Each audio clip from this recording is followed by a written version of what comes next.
गुरु को मां मानो। सहजोबाई कहती हैं गुरु कौन है? बोले हमारी मैया है। अपने गुरुदेव को देख करके मां स्वरूप मान करके उनको प्रणाम करो। बोले शिष्य की निष्ठा में केवल इतना अंतर चाहिए कि अपने गुरु को जब देखे तब मातृभाव से देखे, मैया के भाव से देखे। शिष्य का कल्याण अपने आप हो जाएगा, क्योंकि मां का वात्सल्य, मां की करुणा ही बालक को बचाती है। ऐसी करुणा, ऐसी भावना गुरु के प्रति हो, ये सहजोबाई सिखाती। तो ये सब पद, ये सब भाव इसलिए मन में आए कि आज मुझे पता चला कि जिन श्याम चरण दास जी महाराज सहजोबाई के पद में गाता हूं, उनका गुरु स्थान अलवर है। यहां उनके गुरु का जन्म हुआ है। तो ये सामान्य भूमि तो नहीं है भैया।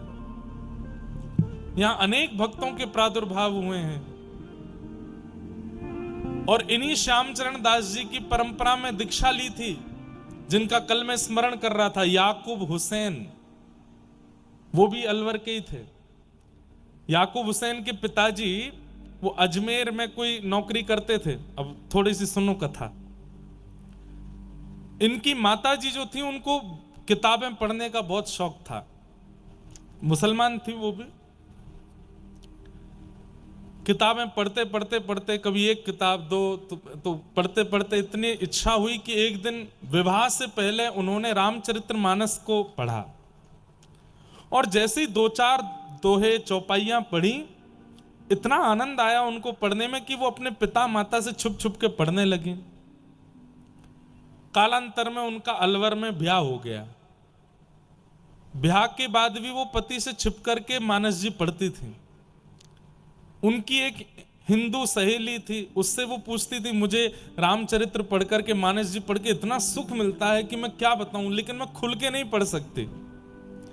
तो उनकी सहेली ने बताया, बोले अभी तो तूने तुलसीदास जी के द्वारा रचित मानस जी पढ़ी हैं, अगर तूने वाल्मीकि जी के द्वारा रचित रामायण कभी पढ़ ली तो तुझे इतना आनंद आएगा कि क्या बताएं। पर वो संस्कृत में है। तो याकूब हुसैन की माताजी को इतनी इच्छा हुई कि मैं कैसे पढ़ूं।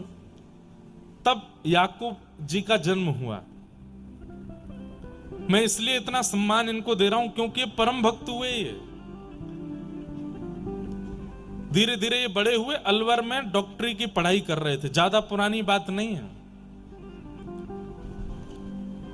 डॉक्टरी की पढ़ाई करते करते पिताजी की अजमेर में जॉब लग गई थी, वो वहां कहीं काम करते थे।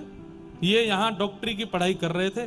तो एक दिन इनकी मां ने इनको बुलाया और कहा कि बेटा मेरा एक काम मैं तुमसे कह सकती हूं, पिता से तो कभी कह नहीं पाई। बोले क्या बात है मां?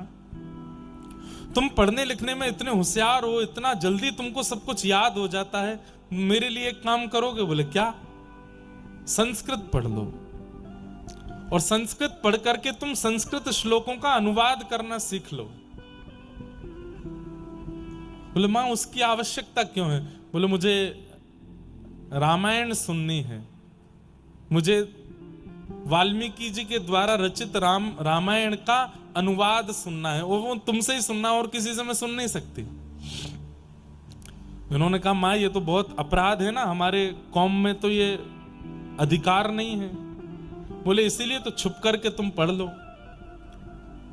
तो अलवर के बड़े बड़े पंडितों के पास याकूब जी गए, लेकिन किसी ने भी उनको पढ़ाया नहीं। बोले अरे तुम मांस खाते हो, ऐसे ऐसे करते हो, हम कैसे पढ़ाते?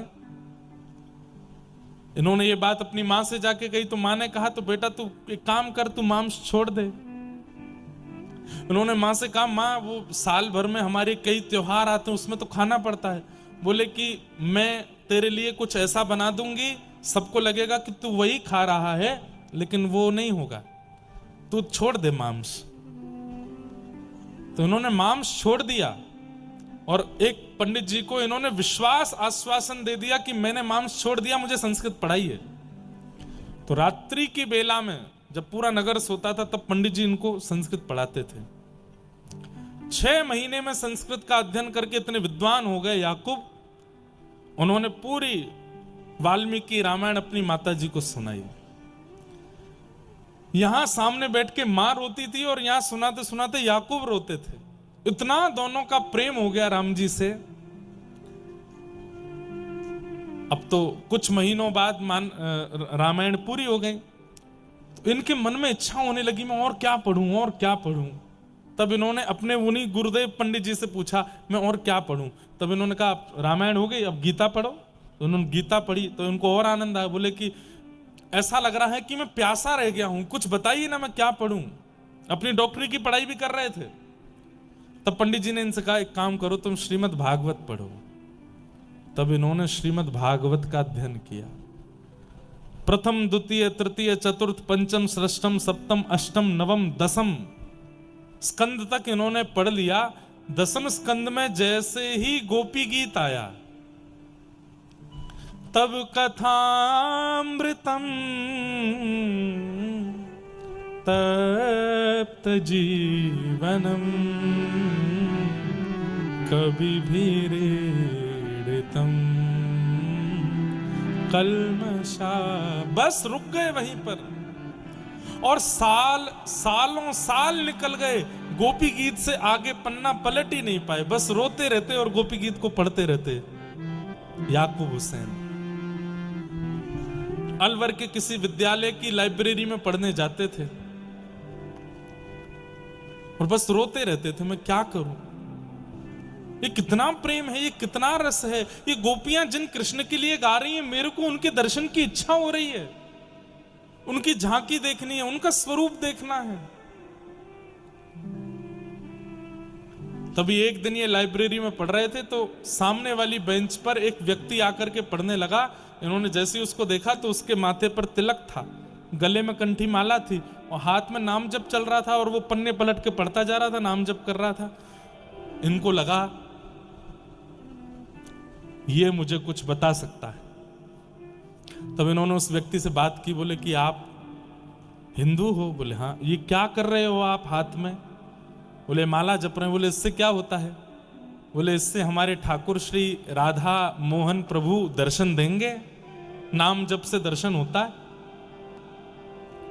तो याकूब जी बोले ये मुझे दे दो, मैं भी जप लूं, मैं भागवत पढ़ता हूं, मेरी भी दर्शन की इच्छा है। बोले ये मैं नहीं दे सकता, ये तो कोई आचार्य देते हैं, ये तो कोई महापुरुष देते हैं, दीक्षा देते हैं, दीक्षा में नाम देते हैं, उसके जाप से ही ठाकुर जी का अनुभव होता है। अच्छा भैया एक बात बताओ, तुम्हारे यहां केवल हिंदुओं को ही दीक्षा लेने का अधिकार है, मुसलमान नहीं ले सकते? उन्होंने कहा ले सकते हो, बस तुम्हारे कौम के लोग तुमको कुछ कहे नहीं। बोले कि उनसे तो मैं छुपा लूंगा, पर मैं किनसे दीक्षा लूं? तब उन्होंने कहा हमारे अलवर के ही जन्मे हैं लेकिन जयपुर में विराजते हैं श्री श्यामचरण दास जी महाराज, उनके पास जाओ। तब आपने संभवतः श्यामचरण दास जी या उनकी परंपरा के कोई आचार्य, में से भूल हो रही होगी, या सरस माधुरी जी संभवतः, उनके वे अलवर आए थे और ये उनका सत्संग करने के लिए गए थे। सत्संग में सब लोग बैठ करके आनंदित हुए, लेकिन सत्संग विश्राम के बाद सब उठ के चले गए, पर कोने में बैठे याकूब हुसैन बस रोते रहे। और जैसे ही सरस माधुरी जी उनके पास गए, चरणों से लिपट गए, बोले कि अब और कोई इच्छा नहीं, बस ठाकुर जी से मिला दीजिए आप। तब उन्होंने इनको नाम प्रदान किया, कंठी प्रदान की, तिलक प्रदान किया और इनका नामकरण कर दिया सनम सखी, तुम्हारा नाम सनम सखी। और बस उसी दिन से प्रिया प्रियतम के ऐसे भाव में निमग्न हो गए। वे याकूब हुसैन भी आपके अलवर के थे। तो ये बात तो पक्की है, जैसे किसी स्थान की भूमि में आम का पेड़ प्रकट हो चुका है तो यह बात पक्की हो जाती है कि वहां आम के पेड़ और भी प्रकट हो सकते हैं। भूमि में सामर्थ्य है कि वो आम को जन्म दे सकती है। तो अलवर में ये महापुरुष हुए हैं, इससे ये बात निश्चित होती है कि अलवर के परकोटे में रहने वालों में कृष्ण भक्ति आ सकती है, बस प्रयास करे कोई। प्रयास करना ना करना ये आपके ऊपर निर्भर होता है। जय श्री राधा कृष्ण मित्रों, अगर आपको महाराज की ऐसी अलवर की भूमि है तो वीडियो को लाइक और चैनल को आप सबको हम प्रणाम करते हैं। ऐसे आचार्यों की भूमि पर आप रहते हैं।